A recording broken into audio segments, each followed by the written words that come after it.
Aaron, the Trump administration is definitely hell-bent on revenge on the Clintonites and Obama for ginning up this scandal in which John Brennan, former CIA director, actually painted Donald Trump as a traitor. And they're calling for him to be jailed and impeached over a bunch of confected, fabricated information revolving around the Steele dossier.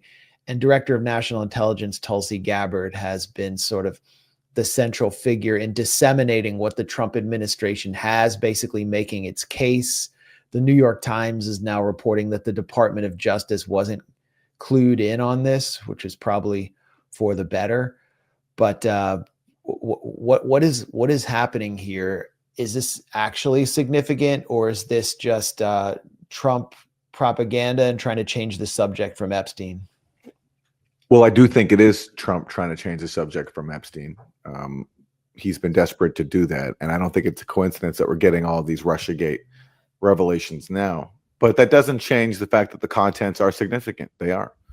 They underscore what we've been saying all along, what was obvious to anyone willing to follow the facts, which is that this was a scam. This was a massive fraud perpetrated on the public, and it had disastrous consequences, some of which you outlined. And the most significant one, I think, concerns the core allegation at the heart of all of this, which is that Russia stole Democratic Party emails and gave them to WikiLeaks. Now, the first thing to say about that is even if the allegation was 100% true, even if Russia did do that, it wouldn't matter.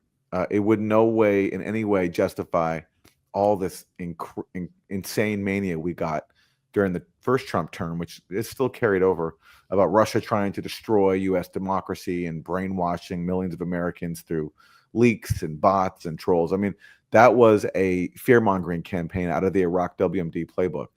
And that would be the case whether the allegations are true or not. But the fact is, they're not true, at least according to all the available evidence. And now we get new confirmation that there was a lot of fraud to basically falsely accuse or baselessly accuse Russia of hacking and leaking the DNC. The first thing we got that I think is significant is this admission. This is from September 12th, 2016. So, weeks before the election. At this point, WikiLeaks has already been putting out stolen Democratic Party emails. Democrats are accusing Russia of being behind it. There are leaks to the media saying that, but the FBI has not publicly endorsed that allegation yet. And now we get what has been buried from the public for nearly 9 years, which is that on September 12th, 2016, the intelligence community put together an assessment saying that the FBI and the NSA have low confidence in the attribution of the hack and leak to Russia. And that's because, again, as we pointed out from the start, they didn't have the technical evidence. And the public was never shown it because there wasn't any. So that was a buried admission that we only get now nearly 9 years later. And it underscores everything that we said all along, which is that the U.S. intelligence community said something that said that Russia hacked and linked the email, said Russia did this interference operation, but never gave us any evidence. And now we get this private admission that the FBI and the NSA agreed. So that gets buried. October 7th, 2016, the Obama administration rushes out a statement that does say Russia was behind the hack and leak of the emails. But funnily enough, the FBI and the NSA are not on that document. That comes from the James Clapper's office, the Director of National Intelligence, and the Department of Homeland Security, which is run by Jay Johnson, a total Obama hack, basically. So then the election happens. On December 7th, there's another memo, which contains two significant claims in it. Again, this is newly declassified by Tulsi Gabbard. By that point, the overall intelligence community, most of them, only have, quote, moderate confidence that Russia was behind the hack and leak. And even there, that's qualified. They say moderate confidence that Russia was probably responsible for at least some of the hacking and leaking. So again, another tepid conclusion, not high confidence at all. That also was suppressed. Then the Obama administration meets 2 days later after this, and they decide, you know what, forget what our own intelligence agencies say. We're going to keep that from the public. We are going to publicly release and attribute to Russian intelligence services anyway. So even though the two premier U.S. intelligence agencies investigating this, NSA and FBI, have low confidence and the Russia hacking leaking allegation. We're going to forget all that, and we're going to publicly say something different. And by the way, at this meeting, which was Obama and all of his top principals, John Brennan, Susan Rice, James Clapper, who's missing from that meeting? The heads of the FBI and the NSA, which happen to be the dissenting agencies on this core Russian hacking allegation. And then you get, finally, the intelligence community report that gets put out in early January, which accused Russia of waging this massive interference operation to install Trump. That gets released. The entire media basically gets their marching orders, and that became the story of Trump's first term. And Russia was accused of a sweeping interference operation after having suppressed the low confidence of the NSA and the FBI. And now we get for another new report. This just came out. The House Intelligence Committee in 2018 went through all the intelligence for all of this. And one of the things that they found out was that, like what happened between September and January to change the intelligence community's conclusions? Nothing. All the significant classified reports cited by the intelligence community assessment that Obama put out in his last days to blame Russia were collected prior to the election. And the only thing that came in that was new was paltry. So there was nothing new to change the initial assessment from the FBI and NSA that there was no basis for the Russian and hacking leaking allegation. And again, just to stress, even if the allegation was true, it still wouldn't matter. Who cares if Russia steals some emails? We impose sanctions on countries. We invade countries. We spend hundreds of millions of dollars on propaganda trying to, foment regime change. So even if the allegation against Russia were true, it'd be a drop in the bucket compared to what we do around the world. But the fact is, as these new leaks underscore, that part wasn't even true. Yeah, I always said, if Russia had, through some phishing operation, stolen those emails, well, that would have been retaliation for hundreds of things the United States had done to Russia, and part of this kind of gray zone war that was taking place. Hillary Clinton openly stated that she aimed to impose a no-fly zone in Syria, which would have led to war with Russia, effectively, because Russia had already intervened to stop the jihadist onslaught in Russia. So it kind of made sense politically. But what we've learned from these documents is that even if Russian intelligence had stolen these emails, it had not chosen to weaponize them directly against Hillary Clinton in favor of Donald Trump. And my understanding was that in Moscow, there was not a consensus in favor of Trump because he was seen as unpredictable, whereas Hillary Clinton was kind of continuing the Washington consensus, which is something that Russia was prepared for and had contingency for.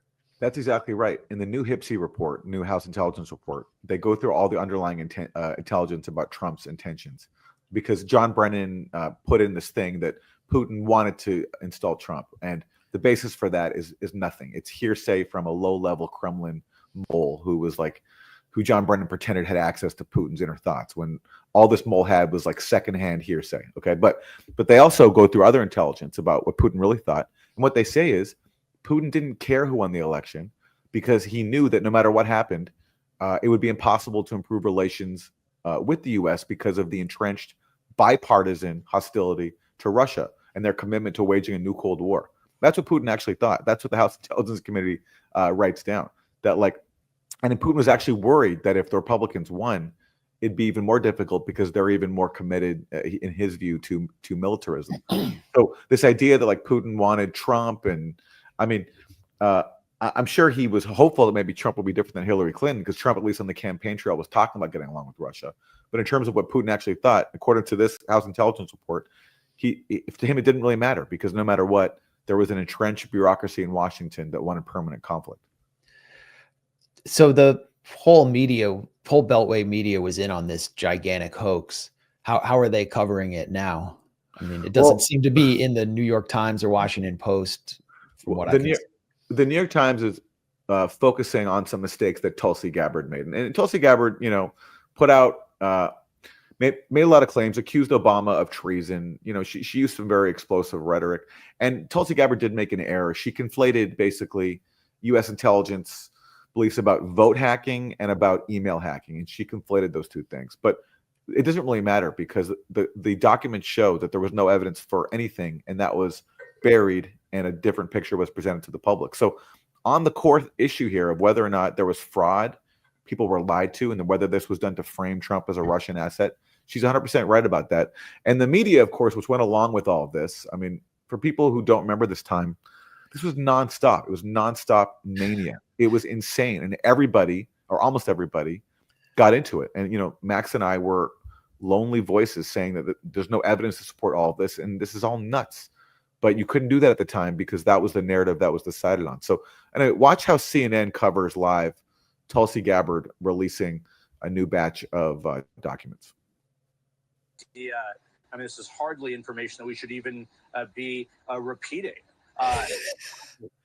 You know, some years after the fact, 8 years more than that after the fact, but also just to look at the source. But look, this is the what this White House wants to talk about, and I'm not sure that we should spend that much more time on it, frankly. So this was all they could talk about during Trump's first term. It was Russia. It was nonstop. Nonstop. I remember there was a CNN anchor caught on a hot mic who said, "I can't take it anymore. I can't take any of this Russia stuff anymore. Can we cover anything else?" Yeah, the one time Van Jones has been honest was when he was caught on like a hidden camera. Yeah, James O'Keefe caught him. Yeah, this is all bullshit. But they had to go. He said, "Oh, it's a nothing burger." Look, let's take a trip down memory lane, and look, for people who think like this is old news, the consequences are still being felt. First of all, there's a war in Ukraine going on, in large part, not entirely because of Russiagate certainly fueled that war.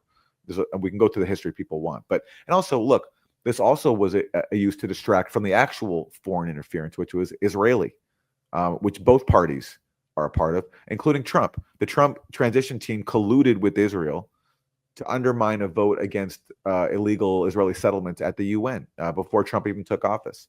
That was actually a major foreign collusion scandal, but nobody cared, including the media, because everybody's on board with doing Israel's bidding. But and we're seeing the consequences, obviously. And then after the initial phase of Russiagate, Trump collusion started to fall apart, and the Steele Dossier started to get exposed. Then Mueller started looking into Trump's ties to Russian oligarchs, and this was the funniest part because it was characters like Len Blavatnik, who was also like, he had like funded the Democrats. He had funded the Never Trumpers. Victor Pinchuk, this guy had funded the Clintons. Yuri Milner. And what they all had in common was they were Jewish Russian oligarchs with ties to Israel. And most of them, I think most of them that Mueller was looking into, Felix Sater, had citizenship in Israel. Basically one of the things they were committed to was advancing Israeli interests or the interests of the Russian Jewish community in Israel. And then there was George Nader. Remember him?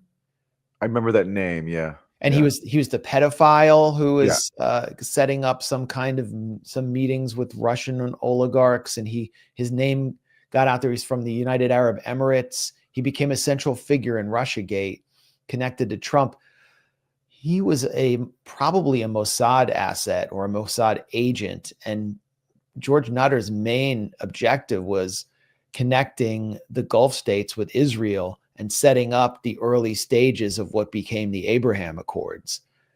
And he's widely regarded as Mossad, at least Mossad adjacent.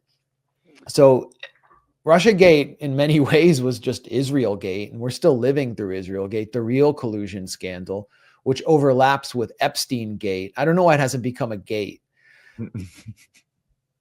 Maybe they're sick of the gates. Which is why Trump's so afraid of it. He wasn't really afraid of Russiagate. I mean, he was of course not hit on it. As we would say at the time, it was a big gift to him. What bigger gift could there be to Trump than to channel his resistance into a really dumb conspiracy theory? It was such a gift to him.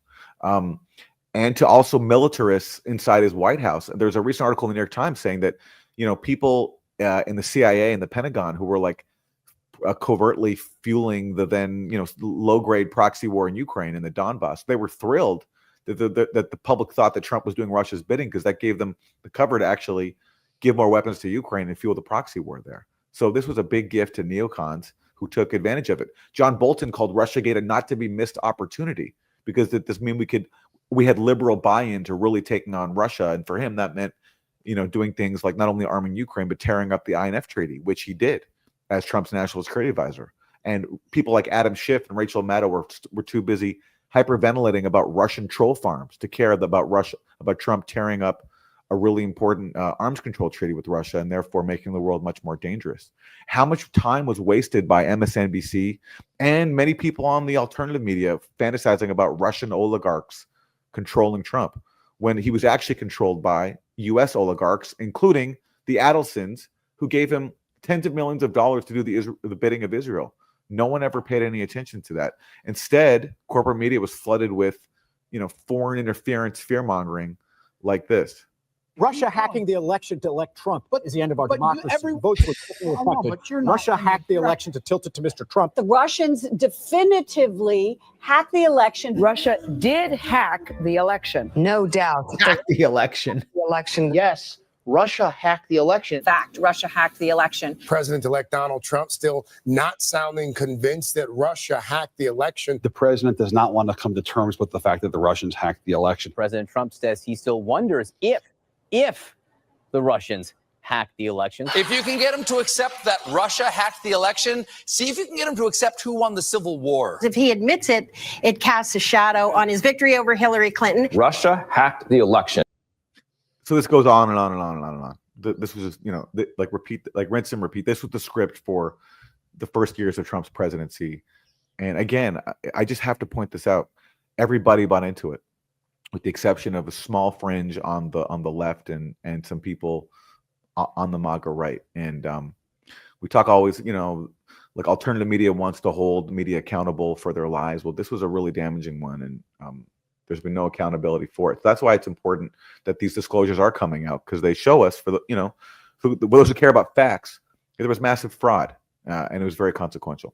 It was consequential. It changed it consolidated the Democratic Party as the party of the neocons, the party of war, the party of the status quo that trusts the so-called intelligence community. The CIA and FBI became their heroes. It set the stage for Liz Cheney becoming a major proxy for the Harris campaign.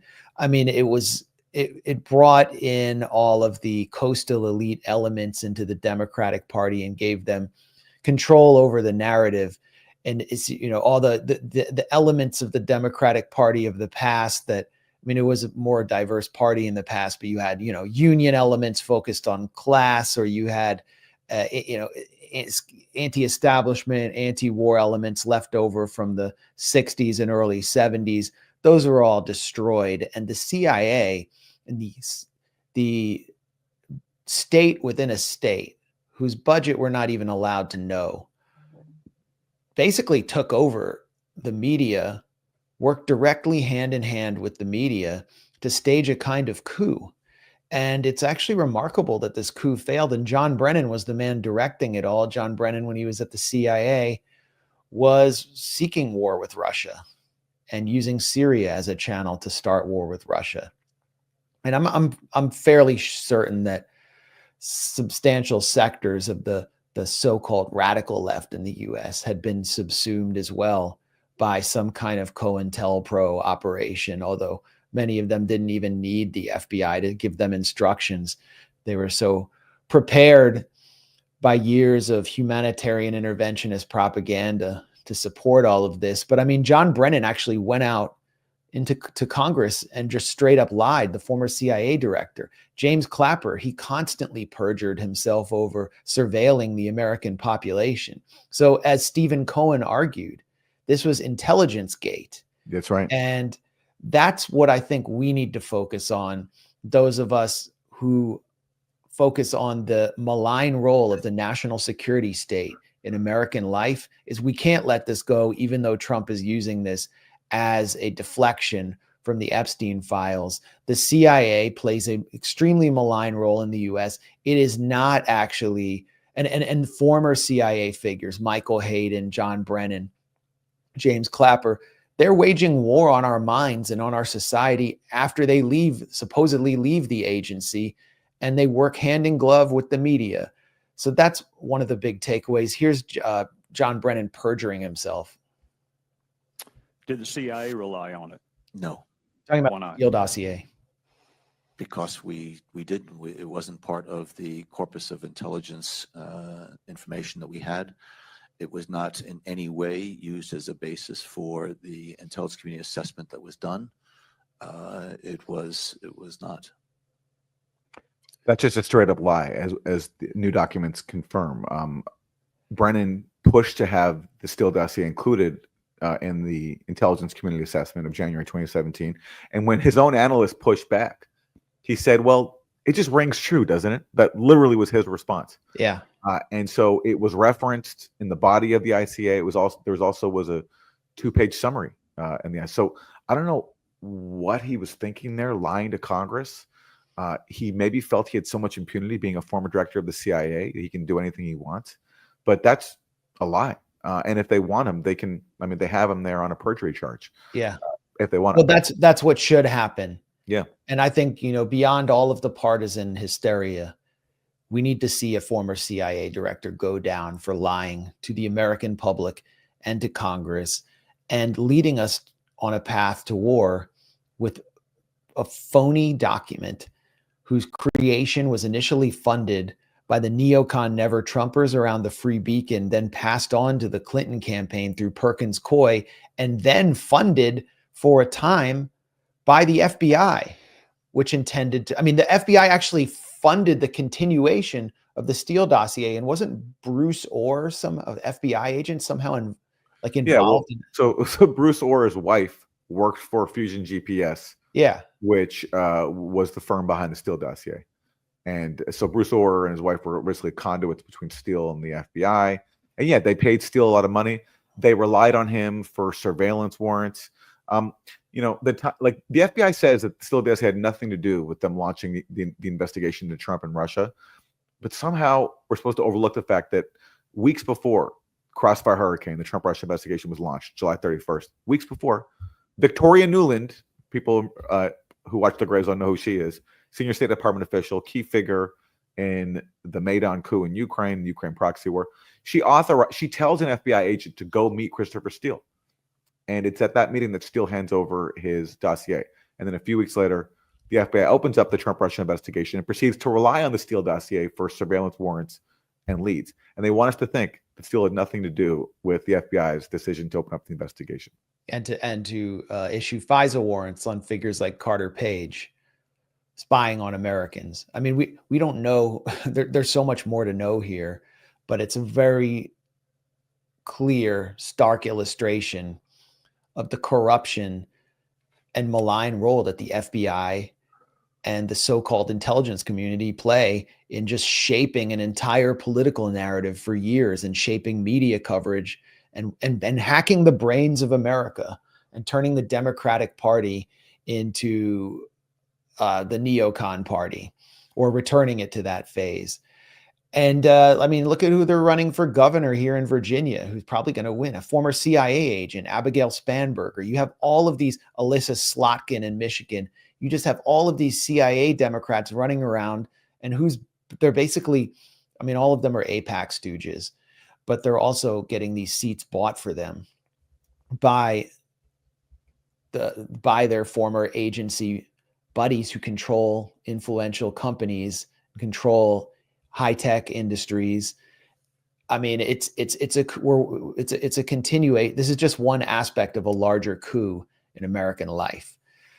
And it's not as though Trump is actually going to put the brakes on CIA undercover activity, covert activity, or he's going to do any real intelligence reform. That's the thing. It's like when Tulsi Gabbard announces this and the way she goes about it, it's not a call for intelligence reform. It's not a call for a new church committee. It's just a call for weaponizing one phony scandal in order to get revenge on others, and to tune out a real major scandal that engulfs both parties, Jeffrey Epstein.